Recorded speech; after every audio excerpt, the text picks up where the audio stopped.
Nangyari tungkol sa isang kidnapping case sa isang estudyante mula sa isang prestigious international school sa Taguig City. Ito po ay naganap noong February 20. Approximately 3:45 in the afternoon ay nagbigay alam ang magulang na ang anak nila na-dismiss ng 2:40 p.m. ay hindi pa nakaka-uwi. Subsequently, nahanap ang abandoned Everest vehicle sa off-ramp ng southbound ng C5. After which, he was only considered a missing person but assumed to be a kidnapping case. The next day, Feb 21, sa Novel. Taguig sa report ng parents. Nag-report ang parents. Subsequently, sa San Rafael, Bulacan, nahanap ang isang vehicle na ando doon yung driver ng bata na murdered. The driver of the child was found murdered inside another vehicle. In that vehicle, yielded information regarding the syndicate which operates in this manner.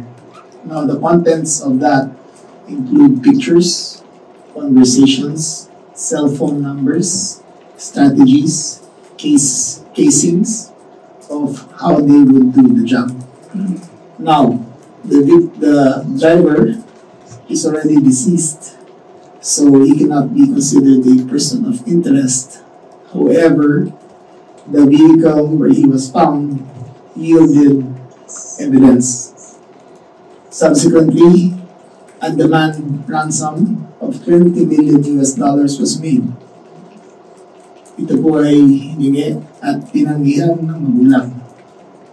Natapos po noong Sabado ay naglabas po ng video na yung bata ay pinuputulan ng daliri.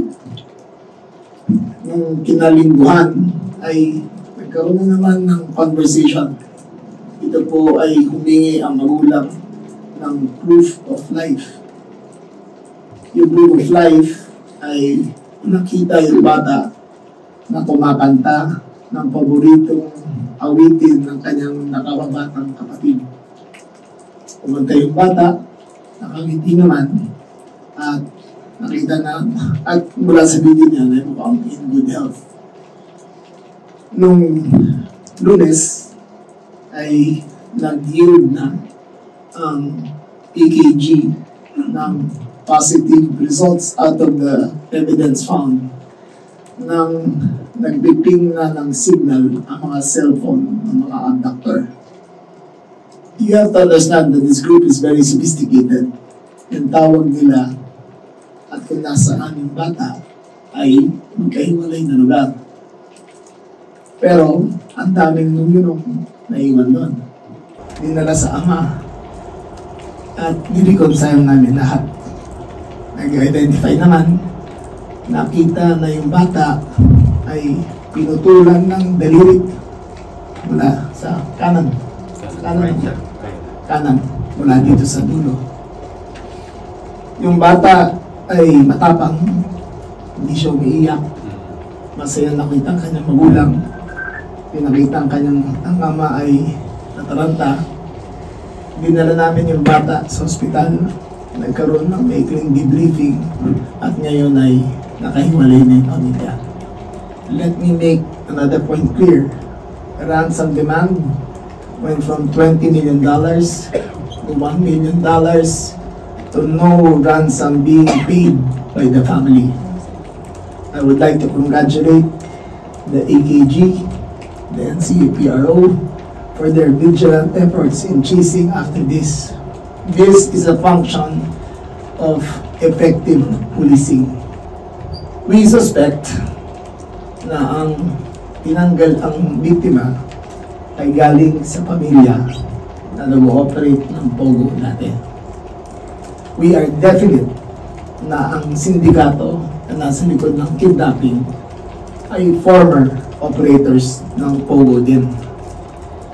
we are definite na ang perpetrators ay ginamit ang kanilang mga former bodyguards na awol na ngayon sa serbisyo ng AFP at PNP. Awol. So they're no longer in service. So we are sure that the syndicate is still here in the country. We will make sure that they will be neutralized at the soonest possible time. We will make sure that this kind of crime will not pay, at sisiguraduhin namin na ang katarungan ay mabibigay sa pamilya ng biktima. Colonel Raleigh po, the newly designated Acting Director of Anti-Kidnapping Group. Now, ang tinitingnan po natin dito is a former group na na-involve na sa previous kidnapping incidents led by a Chinese. Withhold na lang po natin muna yung pangalan, pero may mga nahuli na tayong tao niya in the past, particularly in 2003. May mga nakuha na po tayo, but there are those that are still at large.